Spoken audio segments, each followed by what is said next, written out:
So the wait is finally over, and it only took 49 years.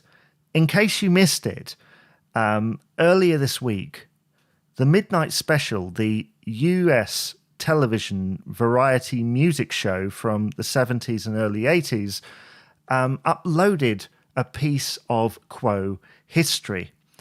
In April of 1974, they broadcast a performance in the studio, NBC Studios in Burbank, California, of Status Quo performing Big Fat Mama. And it's taken a long time to get to this moment. Fans inside the US saw it, obviously, some of which probably their only exposure to Quo would have been Matchstick Men. So to see this may have been a surprise, and I'd love to hear from you if you were one such fan. But for fans outside the US, as far as I know, Midnight Special was pretty much never broadcast outside of its home country. And this means that this piece of footage, it probably, I mean, the show itself probably has been syndicated a few times over the decades, but I can't imagine that an episode featuring a band from England that hadn't really had a hit in there for a few years is at the top of their episode list to broadcast. So it's remained a bit of a mystery, and the only evidence that we've had up until this point that performance even happened was a set of promotional photographs, some showing Rick at a microphone, some showing Francis and Rick at a microphone. And all we could wonder was what song they were playing and what it would be like to actually see this. Now, the footage has had attempts to be licensed in the past. As far as I know, Alan G. Parker tried to get it for Hello Quo, and unfortunately, from what I've heard, the cost was a little bit too high. And it meant that this footage has remained locked up in the vaults until this YouTube channel came about. And I remember seeing it a few weeks ago and thinking, they've got bands like, David Bowie, Fleetwood Mac, Dolly Parton on this channel. They're very unlikely to post this stuff. But then I noticed that there was a fan request section, and on one of the boards, I feel like it was a person called Ant who said that they requested it, and they said that it would be like 4 to 6 weeks. And lo and behold, I was doing something else, and I went and sat down, really doing something else, watching something else on YouTube, and I see this picture pop up, and I think, that looks like Rick Parfitt. And I see Status Quo. He's wearing double denim. What is this? Midnight Special. Midnight Special have uploaded this thing 49 years later. 49 years later. Incredible. So I think I'm going to watch it.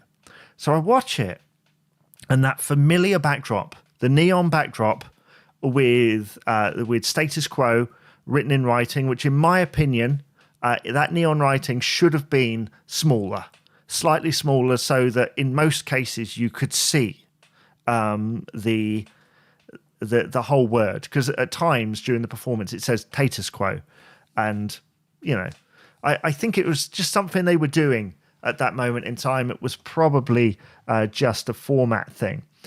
So this comes on, and it's Big Fat Mama. And you think, this is 1974, 2 years before the live album. And I'm watching Status Quo do Big Fat Mama from US television. And I'm like, Francis is dressed as he would be dressed at this moment in time. Alan Lancaster is wearing that leather jacket with nothing underneath, like he did in this period. You're like, this is that period before the image changed slightly. Rick is wearing double denim, and he steps up to the mic, And yeah, they cut off a bit of the intro. I don't know whether that was in the original edit because it seems to be coming in from a dissolve from another shot. So either that first bit didn't exist or they decided for the YouTube video to cut a little bit off for some reason. So Rick steps up to the mic and he sings his first few lines and you think, okay, this is good. I've heard him sing it better, but he's hitting those notes. It's fine. And as the performance goes on, you start to realize that either, as some people have suggested, he's had a wild night the night before. He possibly hasn't been looking after himself. Who knows?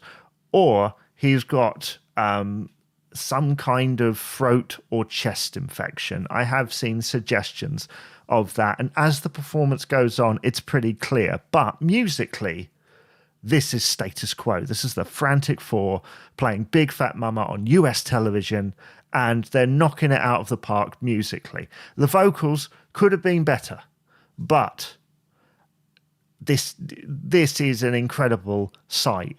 And what I love is the unbiased editing that you're seeing, because I'm so used to seeing just Rick and Francis and maybe a shot or two of Alan, and that's it. Here, you see everybody.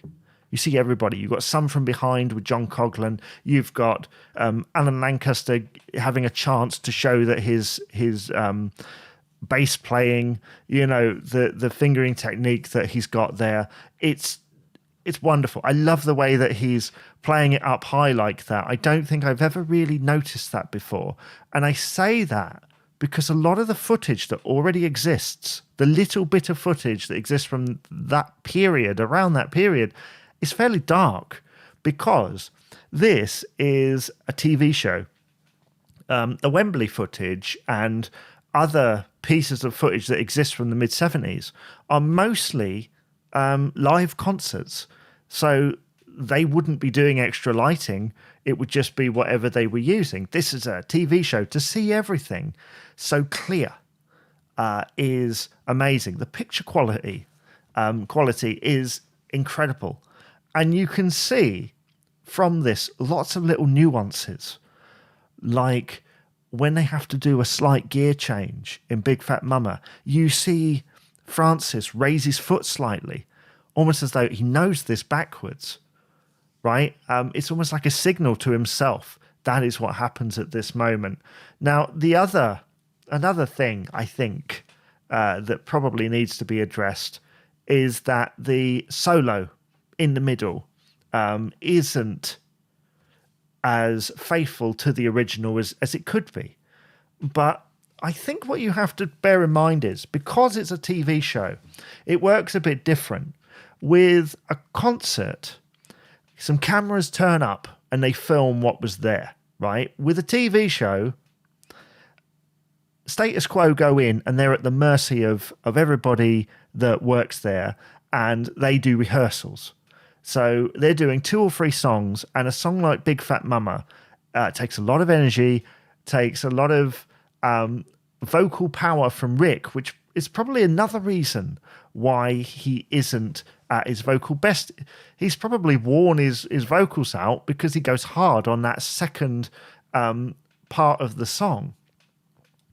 So the rehearsals that are required, because a lot of the performances in the UK are mostly, if they're not a concert, they're mostly mimed.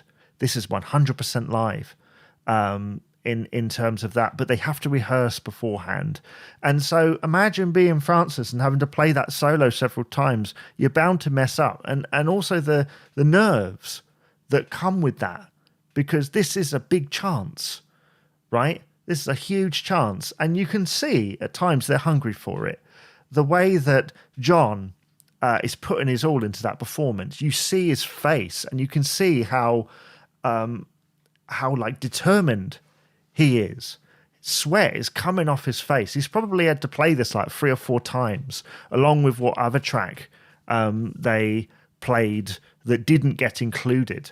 And whether that existed, whether that exists or not, remains to be seen. It's unlikely at this point, but I think we should be glad that this exists because it shows the Frantic Four. It shows John on the drums as a powerhouse. It shows Alan with the attitude of a rock star. He pretty much looks at John at one point, you'll notice, and you can see him almost like, come on, he's got so much fire in his belly for this.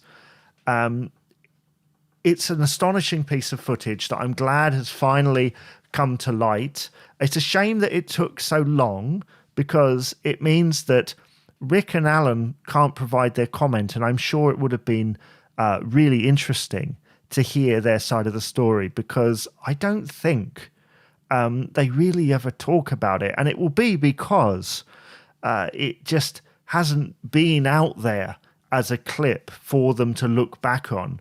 When I think about it, this should have been included on a lot of different things, except No Substitute, for example. They should have licensed that. But, I'm just glad that it's come out.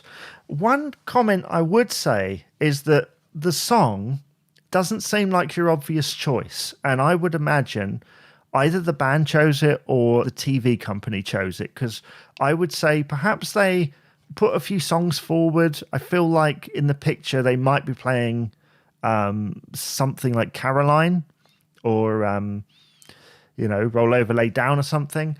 Maybe they submitted this stuff. Perhaps Don't Waste My Time. And they said, the TV company said, okay, we'd like you to perform Big Fat Mama because this has got so many different elements in it, and one of these elements might attract that American audience. They probably chose this song because it showed everything, and certainly when you get into that boogie part, into the Big Fat Mama section, that Quo magic is there, and you can see that despite the fact they know that Rick's vocal isn't at its best, they're giving their all. I mean, Rick at the end just goes for it, doesn't he? He's headbanging like there's no tomorrow. You can see him almost like gasping for air because he's just going so hard on it. And that's wonderful to see. One of our listeners, regular listeners and viewers, described it as Quo porn, and it kind of is, because it's all the hallmarks of Status Quo in this 5-minute segment. And it's an astonishing piece of footage that I'm so glad is out there. If I might offer one tiny bit of comment, I'm so disappointed in some way that they didn't play Blue Eyed Lady back in the 70s, because that would have been perfect for something like that, because it has the same qualities as Big Fat Mama. It's all these different sections, and it's interesting in other ways other than just straightforward boogie. And it's just disappointing in some way that they waited until the Frantic Four tour to do it. But, that's just the benefit of hindsight, isn't it? There's nothing else I can say on the matter. Please do let me know what you think of this footage. Were you part of the viewing audience that saw it originally? Were you in America in 1974? Is this the first time you've seen it? I'm sure it probably is. I saw loads of comments of people going, I've never seen this before. How have I never seen this before? It wasn't available. It just wasn't out there. And now I'm so glad that it is. And despite its flaws, it's now an interesting record of what Quo were doing in America at that moment in time, and just in general in their live act. And I'm so looking forward to seeing the essays and the videos and the podcasts and the other written bits, everything that comes out now, the discussion that this brings from an academic point of view.